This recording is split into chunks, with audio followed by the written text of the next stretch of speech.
Hi, I'm Sue. This is Woman at the Wheel, and welcome to my channel. What I'm talking about right now is getting your CDL, your Class A CDL, whether you have air brakes or hydraulic brakes or whatever. You still need a Class A CDL, and when you go to take your test, you have to test in the kind of vehicle you're going to be running. So I just went through the whole process, over the past month or so, and I got my CDL back. I took the CDL test for a vehicle with hydraulic brakes. I don't have air brakes on my pickup. I run a 1-ton Dodge, and I've got a 3/4-ton Dodge, and I've hauled a bunch of stuff for my husband with that, but the 1-ton is the one I took for the test. That's my commercial motor vehicle. The first thing that you need to know is when you go to take your skills test, your vehicle has to be tagged as a commercial motor vehicle, at least in Oklahoma. I can't speak to the other states. Your trailer that you use, because you're going to have to pull a trailer if you want a combination vehicle, unless you're just driving a box truck. If you're going to be pulling a trailer, you have to have a trailer that is also registered commercial, which in Oklahoma means it has a non-expiring commercial trailer tag, which they're cheap. I think the last one I got was like 30 or 40 bucks, and it doesn't expire. It just marks it as a commercial vehicle. It matches your tag with the commercial tag on your vehicle. So before you ever think of going, you need to make sure that your truck, if you don't have an apportioned tag, you need to have a straight commercial tag for this purpose. Now, you don't want a straight commercial tag if you're crossing state lines working, but it will work for this setup until you can get your apportioned tag or get your authority and sign on under somebody else's and get your apportioned tag. Entirely different topic. I don't want to get out in the weeds on that, but so I'm sitting here looking at my work truck. Now, I'll just turn this around and give you a look too. The Dodge under the carport is my work truck. It's a 1-ton Dodge Ram 3500. It's 4-door crew cab, and it's got an 11 or a 9-foot flatbed on it.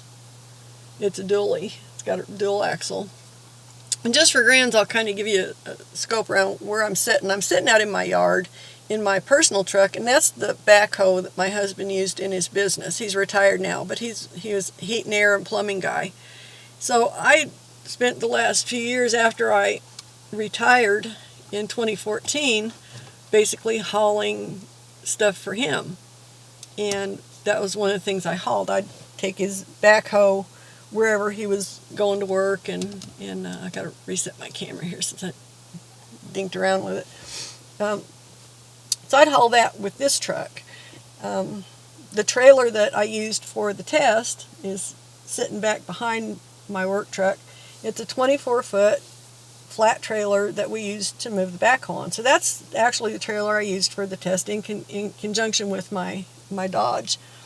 The first thing they're going to do is they're going to establish that it qualifies as a commercial motor vehicle, that it's licensed as a commercial motor vehicle, and that your trailer is tagged as well in Oklahoma. So that's what you need to keep in mind before you ever even take the skills test. You have to have that in place, or you have to borrow a rig or something that is similar, that is correctly licensed and all that. If you need to do that, that's fine, or rent one. So I'm going to start at the beginning of the process because it's convoluted, to say the least. It's confusing. If you haven't ever been through it before, it can drive you nuts. And if you've been through it before, it can still drive you nuts, because the agencies involved they all understand what's going on, but they don't spend any time explaining to you what's going on. You have to figure it out on your own pretty much. So I'm going to try and give you a helping hand here. In Oklahoma, just to take the written exam, you have two options. You either have to make an appointment at a DMV office, or you have to find a DMV office that doesn't make appointments. I would opt for the latter. I tried to go to one of the DMV offices that makes appointments, and I didn't realize what was going on. I just drove up there thinking, I looked online, they gave their hours, go in and take the written test. It doesn't work that way anymore. So you need a DMV that you can either make an appointment with, but be aware they're going to be scheduled way out because they're booked up. Or you can go in, take a number, wait in line, and they'll serve you as you come in. There are only a few left in the state that don't take appointments, that don't book appointments online. And one close to me in Lawton happened to be one of those. So once I got all that figured out, which took me a trip to Chickasha and back to find out that their office does only appointments, and then I was able to find out that Lawton doesn't. So they're about similar distance away, so I ended up having to go over to Lawton. So what I did was I went over there, got my number, sat there, waited, got called, and I had prepped myself really well, and I took the test and I passed it. I mean, I aced it. I was really kind of proud of myself because I've never done that well on a written test to get any kind of a license, so I was pretty happy with myself. I wasn't so happy after I took the skills portion of the test, though, so don't think I'm bragging, but I earned a good grade I got on the written part. So I missed one question out of 3 different tests, and that was it. So the tests I took, and the tests you'll want to take, may be similar. I took, of course, the basic Class A CDL exam.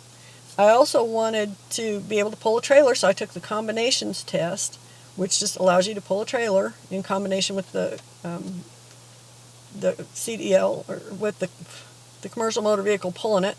And then I also took the doubles and triples test. The reason I took that test is because I'm going to probably be pulling trailers again, which I did some of that when I wasn't hotshotting. So back in the day when I was an oil field hotshot, when things would slow down, I would go pull horse trailers. And a lot of times they'll tie 2 horse trailers together, and then I'd pull them somewhere like Florida. And because I had my Class A CDL and I had my doubles and triples endorsement, I could legally pull those combination the 2 trailers in tandem into Florida to the dealership. This was kind of I didn't realize what a great deal it was to have that, because some of the guys that had been working before me that didn't have the endorsement on their CDL or didn't have a CDL, they had to stop at the Georgia line, cut one of the trailers loose and leave it, haul the other one into Georgia as a single, and then come back for the other one after they delivered the first one. So they liked sending me to Florida because I could just go in and get it done and come back. It wasn't any of that kind of a mess. And they were kind of amazed at first, but I was like, I've got double triples endorsement. I can haul these, I'm good in all 50 states. Or, well, at least the continental U.S. I'm good. So anyway, that's an advantage. So you need to know what kind of endorsements you need. There's a separate test for tankers, and there's a separate test for hazmat. Now, I didn't bother with hazmat. I don't give a crap. I used to have it. It was a pain in the butt. Just dealing with it was just annoying, and it wasn't worth it. I didn't have enough hazmat jobs to even make it worthwhile.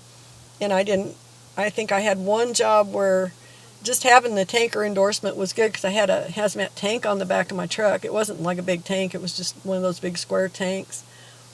And, so I kind of knew, at least I knew what to expect if it started sloshing around. I mean, it's no big deal, but I don't need that now, and I didn't go back for those. So what I did was I tested for the CDL, the basic test, the combination test, and the doubles and triples. So this cost me about $80 the day that I took the tests. And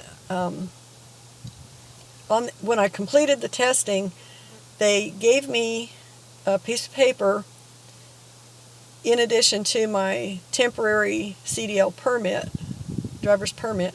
They gave me a piece of paper with my test scores on it, and this piece of paper followed me from that testing site up to the skills site and all through the process. So you can't lose that paper. You got to guard it with your life, because there's going to be time in between your CDL test and your skills test, the written test and the skills test. So, okay, I got done with the written test. They gave me a piece of paper that had a phone number on it for the scheduler for the skills portions of the test.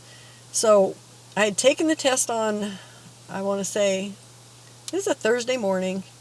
I think it was the 14th of October. Took the test. I go home. I get out this piece of paper and I call the scheduling number that's on the back of this piece of paper. Well, I don't know if she was just having a bad day or if I was just being dumb as a post or what, but I didn't manage to get scheduled. She said something about somebody calling me back. I said, well, when is that going to happen? She said, probably next week. Remember, this is Thursday, Friday. So I thought, okay, that's reasonable, I guess, dealing with an agency. So I thought, well, I'll wait and, see what happens. Well, they never did call me back the next week, so I had waited a whole week. This was like the next Friday but I finally called them back. It dawned on me that I wasn't getting in for the test. So I thought, I better call them back and see about this. So I called them back. Now, this time I actually talked to a separate person who put me through to the scheduling lady directly, and I talked to her, or no, she went to the scheduling lady, and the scheduling lady called me back directly. Sorry. Anyway, it's convoluted, like I said. So I called, I talked to somebody at the office. I said, I need to get scheduled. She said, okay, you're fourth in line. I'll give you your number to this scheduling lady. I said, I'm kind of worried about that because last week I went through this and I never did get a call. And she goes, don't worry, I can see her sitting right over there from me. You're fourth on the list and she'll call you. So she did. She called me in about an hour, I guess, after I called. And so I finally got it scheduled. So she gave me the date and she said, be there at 8 in the morning. Now, I didn't know if that meant that I could take my test at 8 in the morning or if that was just when they opened it. So everybody going in, you had to sit and wait again. And I assumed it would probably be that way just because I know how this kind of stuff kind of works. And I didn't want to be disappointed if I got there early and then, there were other people there and blah, blah, blah. Well, that's exactly what happened. So it was about, I want to say, 2 or 3 weeks after I got my temporary permit that I was able to actually get in and do the skills test. So in between time, I thought I better start practicing this stuff because the trailer that I had to use is a 24-foot trailer, and it's a bumper pull. When I was hauling before, I had a 40-foot flat trailer and a 20-foot flat trailer, but they were both goosenecks. And a gooseneck trailer handles differently than a bumper pull trailer, and a long trailer handles differently than a short trailer. So I had 2 strikes against me using the trailer that I had to use, but it was my only option because it's the only trailer we have around the place that would qualify as a commercial trailer. So I had to learn to back this 24-foot trailer squirrely bumper hitch to make it do what I wanted it to do to be able to pass the skills test. The reason that a long trailer is actually better, if you're not familiar with this, is because the longer your trailer is, the slower it responds to the steering you're doing up here in the towing vehicle. So you can it moves more gradually. A short bumper pull trailer, as opposed to a gooseneck, when you move, it may get squirrely on you and just go out of whack because it's going to respond too fast compared to the longer trailer that you're used to backing. So when you go from a short trailer to a long trailer or a long trailer to a short trailer, you need to practice your backing. You need to be aware of the differences in the response time of the trailer and just generally how fast it's going to start turning and what to do if it starts to get away from you. You have to be able to get it back under control before you do something bad like, run over something or, So I spent the next couple of weeks driving, pulling the trailer, and I set up a course initially in my yard. We're on quite a few acres here, and I've got a big yard, so I thought, well, I'll put it out here in the yard, and I'll make some lanes. I had some buckets and stuff, and set them out to make my lanes. Well, it didn't work really great because I couldn't see a straight line, so I thought, well, this isn't really working, and it's on the grass. It's just not a great way to do it. So my husband helped me out, and he made me these really cool sticks on a platform. He took a little piece of scrap wood stick, like a 1x1 stick, about 3 or 4 feet long, and he screwed them to a heavy board so I could set them out like cones. So and he says, well, why don't you go over to this parking lot over at that ballpark, because that parking lot's empty and you can make your lanes over there and see what you're doing. I was like, that's a great idea. So that's what I did. We went over there, and I actually, there were some people working there. They were looking at me funny, but I went ahead and set up my little makeshift cones, and I had my paint, my upside down paint can, so I sprayed my lines where I could see the lanes, made them nice and straight, and I measured them. And what I did, I went onto Google Maps, and I looked at the yard where I was going to be doing the skill testing, and I measured on Google Maps just to get, not an exact, but to get some idea of the spacing on the cones. So I wouldn't set them too far apart. I didn't want to make it too easy for myself, but I didn't want to make it too hard either. So I wanted kind of a good ballpark figure on how wide these cones are apart. So I measured it on Google Maps, and what I came up with was like 15 feet. I don't know if that's accurate or not, but that's what it came out to. So that's what I practiced with. I set my makeshift cones 15 feet apart, and then I measured how long the lanes were and how long the distance was that you had to maneuver back into the lane so that I wouldn't overshoot it and make it easier. Because the closer you are to what you're backing to, the more you have to actually work to back it up. The farther away gives you more time to do what you need to do, but they only give you so much room to work with, so I didn't want to go over that. So that's how I actually set up my course. I used every piece of modern technology that I had at my disposal to make it, to prepare myself, to make it easier for me to handle it when I got there. Now, I knew what the test's composed of. Obviously, I've been through it before. And so I knew what I needed to practice, so that's what I did. So these are the things that you need to be able to do with the trailer on the truck. If you're going to take the skills test, you need to prepare for like 5 or 6 different possible skill maneuvers that they're going to have you do. They're going to have you do 3 of them. 3 out of this 5 or 6. So you're not sure which one you're going to get after you do your straight backing and then your offset backing. Those are the 2 that everybody does. So your straight backing is just what it says. You pull up through a lane, you stop, and then they'll tell you to back through it and then stop when you get past the cones or whatever. They'll give you instructions. You got any questions? No, so go ahead and begin. Well, they give you like 10 minutes to do each maneuver, so you're not in any hurry. Just take your time and, do it right. So you just back straight through that lane till you're behind the cones, and then they tell you to stop and I think set your brake and put it in park, set your brake, and honk your horn when you're finished, blah, blah, blah. So you do all that. The offset, it can be one of 2 offsets. It can either be offset to the right lane from the left, or it can be offset to the left lane from the right. Remember, you're starting up here with your truck and trailer, and you need to maneuver it around and into the other lane, whichever side you're going. So that's one of the maneuvers. You're going to have to do that. You don't know which side until they tell you. So you need to practice both sides. You need to be able to back up just as well to the left as you do to the right and do the offset. There are 2 versions of parallel parking. Also, you can get one of those as your 3rd maneuver, or you can get an alley dock. So your parallel parking, you'll either get offside, which is on the passenger side, where you're backing your trailer toward the passenger side like you're pulling up against a curb and parallel parking like you would your car, or you do it on the other side, on the driver's side. You have to be able to go either way, so you need to practice those. The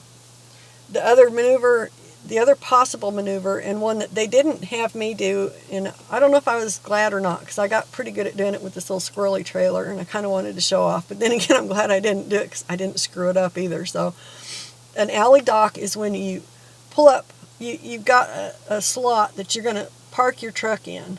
And you're coming past it, and then you have to back in, driver's side backing, so it's your safest side backing on your side of the truck.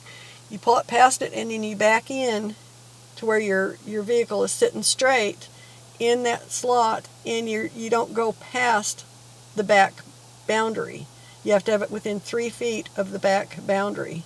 So I practiced that. I set up my marks and everything, measured my 3 feet, and I got to where I could do it.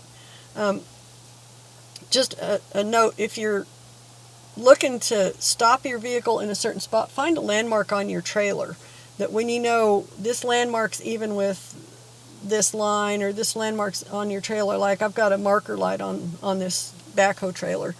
When that marker light lines up in my mirror with where I want the truck to stop, then I know I'm there. I don't have to guess at it. So anyway, that's just something to keep in mind. So you will be given 3 of these maneuvers. For sure the straight backing, for sure the offset backing, and either the right or left parallel park or an alley dock. So these are the things you need to practice. And that's what I did. For several days I was out there practicing, burning a lot of diesel, and I stayed out there all day. I started in the morning, set up my lanes, and started backing. I did I just did it over and over and over again until I knew I had full control of that trailer. I was really worried about that trailer because it is squirrely. So, like I said, it was like a week and a half from the time that I found out when I actually got my test date for the skills portion to the time I tested. So I was also really nervous. I just needed to do something to keep from psyching myself out and being so nervous about it. 'Cause there's no point in doing that, it doesn't help you. So finally the day came, and I felt like I was actually prepared to do it. Oh, I forgot. I'm jumping ahead. The other thing you have to practice, practice, practice, and know inside and out, back and forward, is your pre-trip inspections. Now, there are 5 separate pre-trip inspections that you need to learn. And the CDL manual goes through it, but it doesn't exactly give you the whole picture on it. So I'm going to actually put up, when my husband gets back, he's out of town, when he gets back, I'm going to actually do the pre-trip. I'm going to tape it or video it and put it up on this channel so that you'll have a good example of a real hotshot pre-trip inspection, the way it's supposed to be done. I looked at a lot of videos out there. There was one company, I think it was SMG Transport out of Florida, that did actually a really good hot shot. It's not a hot shot, but Class A CDL with hydraulic brakes pre-trip video. The only problem with it is the truck they were using was pretty old, and it had some significant differences to the way trucks are built modern. So when he gets back, I'll go ahead and do that, so that'll be here for you as a resource if you're in the process of learning this.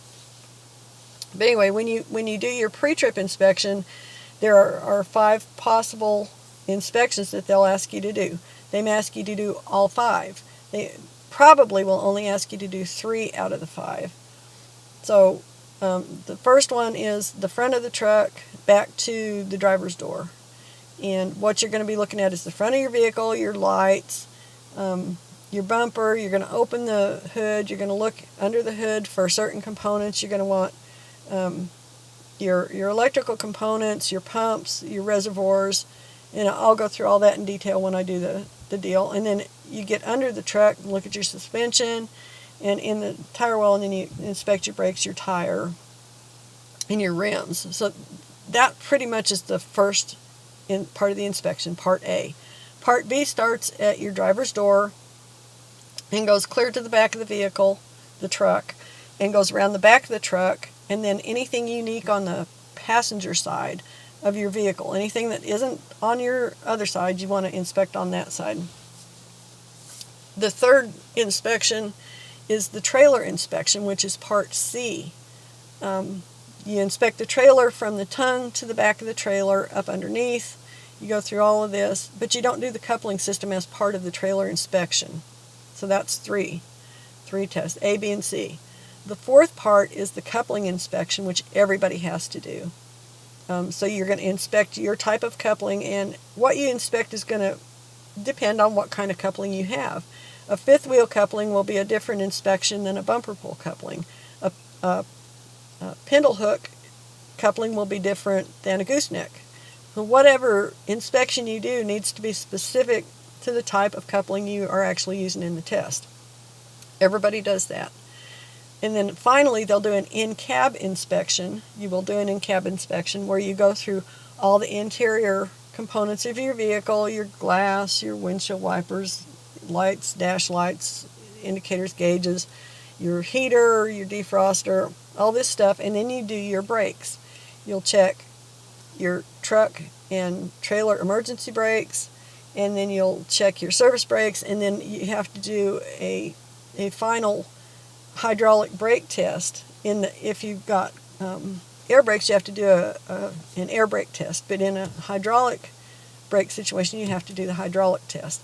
If you don't do the test exactly correctly, that's a pass-fail for the whole test, for all of the skills. It doesn't matter if you do the rest of all that perfectly. If you screw up your hydraulic brake test, you fail, and then you have to come back and try again. So hopefully I can get you enough information so you'll understand what you need to do, and you can study to do it.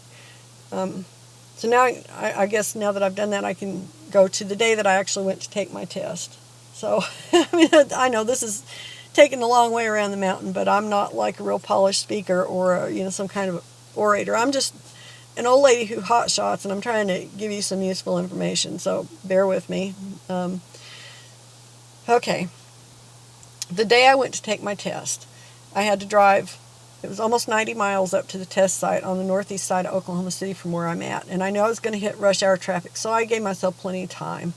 On a normal day, it would have been an hour and a half. I gave myself a little over 2 hours to get there, and it's a good thing I did because I hit, stop and go traffic just up between Norman and Oklahoma City, and it stayed pretty congested for the last 10 miles going up there.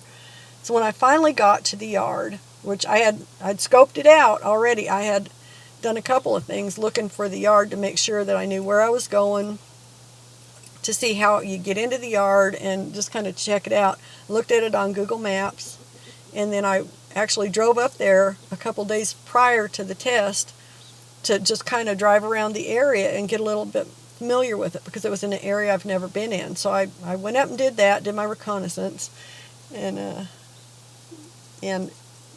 so that I knew more about the area and I wouldn't just be going in cold. So I knew kind of how the setup worked with, the ramps to the interstate and kind of a potential route that they might take me. I got pretty close. I really kind of guessed at it, and I was surprised when I took the actual driving test. It was pretty much the route that I had driven, just scoping out the area. So it was kind of interesting that way.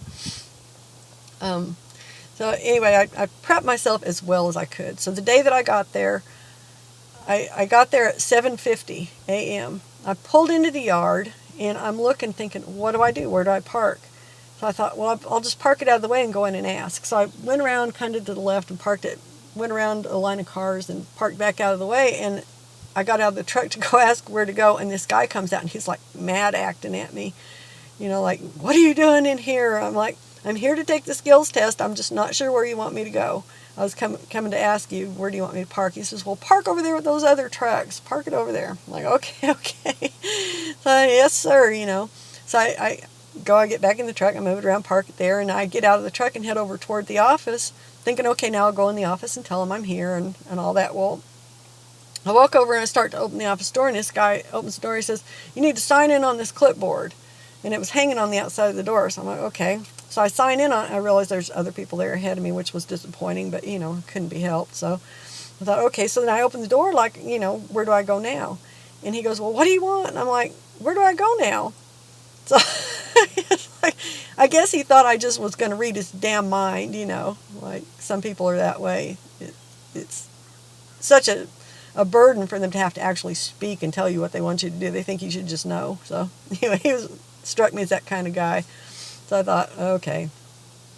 So he said, well, you got to go around the back of the building. There's a door back there where if you're waiting, that's where you wait. I'm like, okay, gotcha. Thank you, trying to be nice, keep my cool. And I'm thinking the whole time, I hope this guy isn't my examiner because he already hates me. He already thinks I'm dumber than dirt, and, he's just going to flunk me. So I go back and I walk into the back, and what it is, it's an old building. It's like a barn, some kind of I don't know what kind of a barn, but like a garage barn deal. You walk in the back, and at this particular site, it's just really kind of shabby and all beat up. And there's like a fenced cage back there where they got a car parked in that's separated off from where they have us sitting, and it's just dull and dismal and real depressing looking in there. And there's this, poor old beat up chair, and then there's these young guys sitting in all these chairs and looking all worried and nervous, and I'm thinking, oh boy. So I started getting nervous, and turned out, I found out a little bit later, there was one older guy in there. I think he's probably considerably older than I am, but he was in there, and we got to talking a little bit later, and he was telling me these guys were all from his truck driving school that he worked for, and that he's I guess he's their handler or whatever, and a bunch of them were having to retest. So I had to sit and wait for all these guys to retest before I could take my test, which kind of annoyed me. But, I'm sure that the truck driving school has a deal with the DMV. You bring them in here and we'll run them through first for you or whatever, which, if they're regular customers, I guess, whatever. But anyway, that's what happened. So I'm sitting there thinking, this is going to take me all damn day. I'm going to be sitting here until 3 o'clock. I hope they get me in for my test, because I don't know how long these guys are going to take to get their tests done. I don't know how many examiners they've got. I mean, on my sheet it says I'm going to examine with this one guy, and I'm hoping it's not the guy that already hates me. I'm pretty sure it probably is.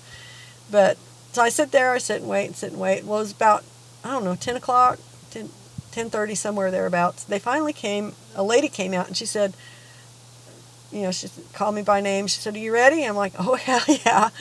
So I get my stuff and I follow her out, and she explained, I went around the front with her, and she got my paperwork. And so she says, "I'm training a new examiner, so there's going to be 2 of us with you today." So I was like, "Okay, that's cool." I was just happy not to get the grumpy guy, to be really honest. So they came out, and both of them were really nice. The guy that was in training, he was as nervous as I was, I think. He didn't seem like he'd been doing it real long. And so we went over to the vehicle, and then the first thing they did was they checked the vehicle. They checked the gross vehicle weight ratings on the truck and the trailer, and they checked the tagging on the truck and trailer, made sure everything was legal, everything's kosher. And then they said, "Okay, now that's all cool, we can start the process." So then they said, "You're going to be doing," well, the guy that was in training, he kind of took over at that point. He says, "Okay," he says, "I want you to do Part B of the pre-trip inspection." And they're like, "Okay, I got you." He gave me the instructions for what he wanted, and he said, "Do you have any questions?" I said, "No." He says, "Well, you can begin whenever you're ready." So I just started doing it, and I started at the door and worked, all the mirror, the door, the seal of the door, blah, blah, blah, the hinges of the door, all that stuff, and I worked out my way all the way back to the bed, but I hadn't gotten back to the axle yet. So I said, "I need to get under the truck here to see the parts that I need to inspect." So they ran around the other side of the truck, and both of them got under the truck with me, which was kind of cool. I didn't know if they would do that or not. And I had a kind of an aid, an illustrating aid with me. My husband gave me his little inspection mirror. It's a little mirror about that big, and it's on a swivel, but it's on a stick that you can pull out like a radio antenna, and it expands. So that was what I used for my pointer, because if you don't touch it, you have to point to it with an object. So I had that for the stuff, so I wouldn't have to grab the U-joints or, grab the drive shaft, or, reach in and grab the points or the parts, the components with my hands. Point at the frame, point in. So I pointed at everything and said what I'm looking for, went through the whole deal like that. And I got out from under the truck, and that was the hard part, really, was getting up off the ground after doing that. And kept going with my inspection. I got to the back of the truck, and I did the lights, but I didn't name each specific light. So the lady examiner, she said, "Well, can you be a little more specific about that?" So I went through and I pointed to each light lens and told her what the lights were, even though I had already explained, what I was inspecting for. I named each light so that she knew what I was talking about. So be aware of that. When you're doing this inspection, they can ask you questions. They can stop you, and then you have to start up again where you left off. So you need to know it well enough not to get lost if you get stopped. So I ended up going around doing the unique items on the other side of the vehicle, so I had to crawl under the vehicle again to inspect my exhaust system. So I did that, crawled down under there, made them crawl down under there again on the other side to look. So I pointed it all out, and I dragged myself back up from under there, because by this time it was getting harder to get back up. So thank goodness it's a flatbed, and I could reach it to pull myself up off the ground. The joys of aging.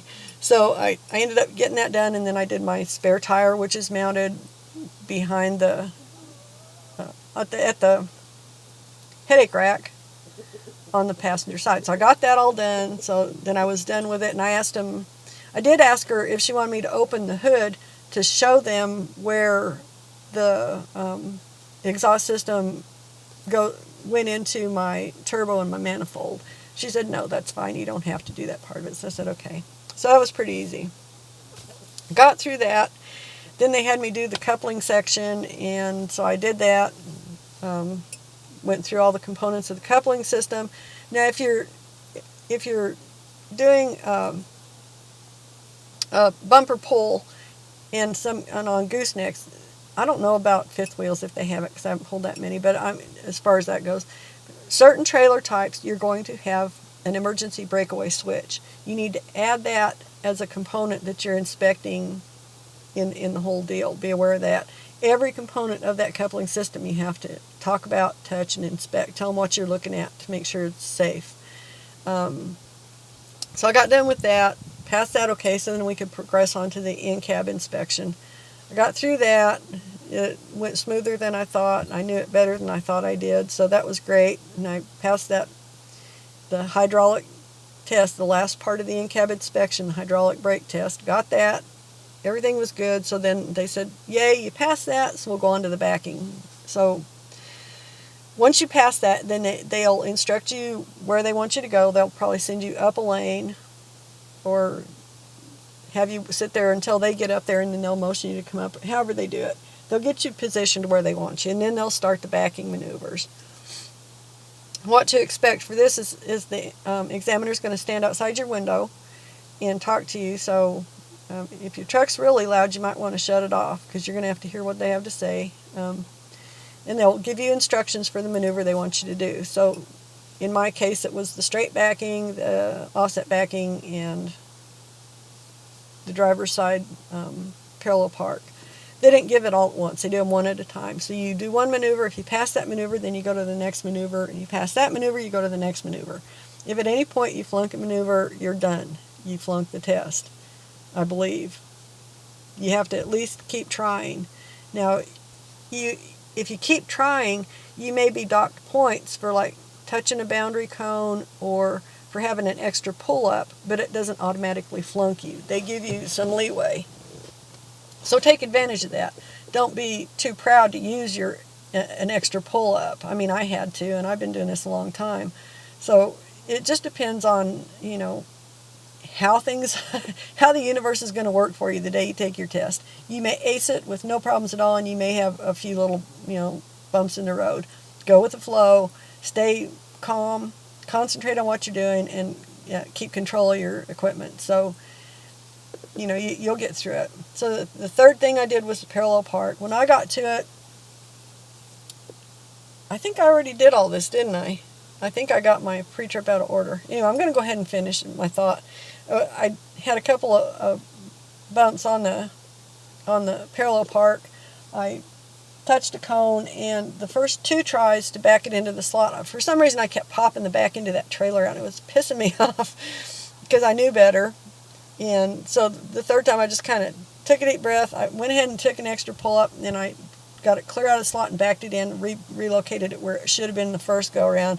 And got in and got it done. So it was pretty straightforward. So at that point, they were like, yay, you passed that. We can go on to the driving test. So they both jumped in the truck, and off we went. So they told me what to do. You have to pay attention to what they're telling you. If you don't understand something, ask a question. If you didn't hear exactly what they said to do when you get to that, get up there, ask them, can you give me that instruction again, please? Whatever. Be polite. There are a few things that you don't want to do when you're taking the driving portion of the test, when you're actually doing the road test. You don't want to curb your trailer. If your trailer goes over a curb, runs up over the top of a curb, I believe that's an automatic fail. If you break a traffic law while you're taking the road test, I believe that's an automatic fail. If you get into a motor vehicle accident that could have been avoided, that's an automatic fail. There are a few things you can do that really, you'll just shoot yourself in the foot if you do them. So practice before you go and take the road test. Take that trailer out if you're not familiar with it, or if you're borrowing equipment or whatever. Drive it around. Make sure that on your right turns especially, that you're doing a buttonhole turn and not swinging into that left lane to make it. If you're going to swing wide, you need to go forward wide and then come back in to the right lane closest to the curb. Once you see in your mirror, you watch in your mirror, make sure that your trailer tire has gotten to the point where it's going to come on around that curve without hitting it. These are the kind of things that they're going to be looking for. Now, on mine it was kind of funny because I knew, having done it before, what they were going to be looking for. So one of the things they look for is to make sure that you're using your mirrors. So when you're driving along, you're actually kind of exaggerating your movement so that they know what you're doing. I mean, you don't want to just shift your eyes because they can't see that. You need to look at your mirrors basically every 7 seconds the whole time you're out there. And you can go through all three mirrors. you just have to be aware to do that. But one of the things that you sacrifice doing that is the concentration it takes to watch for street signs while you're doing this, because at the time you see a sign there, you might be checking this mirror and miss the sign. Well, that's what I did. And I missed 2 signs, actually. So I already had a couple of strikes against me for bumping the cone in the parallel park and taking an extra pull-up. So I had that against me. And during the road test, I missed the bridge height. We went under an overpass, and the guy says, well, what was that overpass sign? What was the height of that? And I'm like, I don't know. So I'm not going to lie to you, I didn't see it. So I was kind of like, okay, I felt kind of stupid because I knew it was coming. I knew I should be paying attention. And then later on, toward the end of the road test, we were coming up to a railroad, and I was checking my mirrors, and I missed another sign. And of course, that was the sign he asked me, and I had been thinking, I've been looking at every sign up to that point, and it just escaped my mind. That's when my concentration lapsed a little bit, so I missed that sign. It was the one sign, and that, by God, was the one. He said, well, what did that sign just say? I'm like, I don't even know. I'm sorry. So I hope that didn't sink my ship.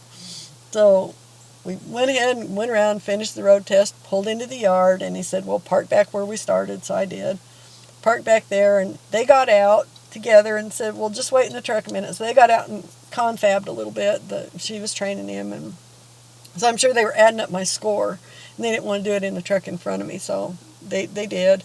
So they came back up, and they opened the door, and I'm thinking, did I pass? Did I flunk? What happened? So they opened the door, and she goes, you passed. It's okay. I'm like, oh, thank God. So then I got out and went back and just sat on the trailer waiting for them to come back. They had to go back in the office and do the paperwork, process all that. So they did. They went in, got my paperwork for me. They came back out, and that's when she really started kind of talking to me then like I was a human being and not just, a test subject.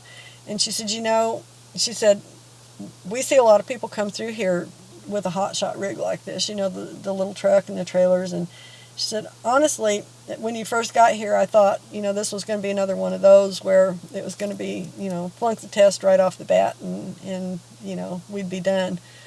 And she said, but I have to tell you that I was pleasantly surprised that you actually know what you're doing. I said, well, I graduated from Central Tech in drum right. And she goes, oh, God, I should have known. Then, she was familiar, of course, with Central Tech's reputation and all that. She said, you knew what you're doing. We shouldn't have worried about it at all. She said, but a lot of these guys come in here and they have no concept of even how the testing is done or what to expect or the maneuvers they'll have to do or anything. She said, it's really kind of sad in a way seeing them come in, and this is how they learn. They come in, they start the test, and they fail it. And then they figure out what they did wrong, and then they come in and they fail it again, and they have to learn it by failing parts of the test as they go. And eventually, if they keep after it, then they pass and they get their CDL. But I was like, oh my God, what a terrible way to do it. So hopefully, having something like this, I mean, I know it's been a long, drawn out, and kind of maybe goofy explanation of how the whole process works and kind of a little convoluted, but I want you to understand that it's not just a deal where you go to the DMV, you do the test, and you do the drive, and you're done. It's not even remotely like that. It's complicated, it's nerve-wracking, it's frustrating. I mean, by the time you get done waiting around on everybody, you feel like banging your head against a rock, to be perfectly honest, because it seems like it should be more smooth of a process than it is. It's just not. But once you've got that CDL in your hand, I mean, you're golden, as long as you don't screw up and lose it. So the other thing to think about is the CDL. I mean, I treasure mine. I've really, I will do anything to protect my CDL that I need to do. And that means when I'm driving, even in my own personal vehicle, I don't speed. I don't run stop signs. I don't run stoplights. I don't try to squeak through a yellow light before it turns red. I don't want to do anything that's going to get me a ticket that's going to affect my driving record, because now I've got that CDL to protect. That is my bread and butter. I'm going to take care of it. I'm going to treat it like it's made of gold, because it is. Without that CDL, I can't do what I need to do to make money to make a living. So keep that in mind too. Once you've actually accomplished it and once you've got it in hand, don't let something stupid take it away from you. The other thing I think I'll end with this is, if you get your CDL and you decide at some point to retire or whatever, you don't necessarily have to get rid of it. I wish I had kept mine in the beginning, because I had the full CDL with air brakes and the works. I could drive anything. I could drive a semi, I could drive this truck, whatever, it didn't matter. I could drive it all. But when I retired, I got it in my head that it was going to be a pain in the butt, because I was going to have to continue the physicals and all that, the DOT physicals and all that. Well, there's a way around doing that. They can kind of put it in I guess, some kind of a holding pattern where you don't have to do all that, but you still technically have the CDL. You just can't operate on it until you get it out of that unholding pattern or whatever, and have it kind of reactivated. I'm not sure how they do it, but the lady at my examiner had said something about there are alternatives to giving up your CDL if you don't want to have to jump through all these hoops while you're not actually using it. So be aware of that. I wish I had been. I'd have kept the damn thing to begin with, and I wouldn't have to have gone through all this stuff to get it back. But now that I've got it back, I'm really happy. I'm glad it's over with. But I also hope that I can be helpful to somebody else who's in a position where they're trying to either get it back or get it. The last thing I'm going to say is, and I've talked about this in other videos, I'll probably talk about it in future ones too, because it concerns me. Until March of 2022 is all the time you have to get your CDL if you don't have a certificate from a trucking school. And I don't know how current that certificate has to be. I haven't really looked into the law, because I didn't need to worry about it this go around. My truck driving school certificate's 10 years old, 11 years old. So I don't know if that would have qualified me to take it if I had waited. So it's just serendipitous for me that I even got in before that changed. I had no idea that was coming down the pike, because I quit paying attention to trucking laws and changes in licensing and all that years ago when I retired the first time. So something I didn't know. If you're on the fence, get it sooner rather than later, unless you want to be facing like $5,000 worth of trucking school to be in order, to be able to get it, because that's a lot of money. And if you don't have to have it, if you know what you're doing and you don't need to go to trucking school, you can get your CDL without doing it if you act quickly.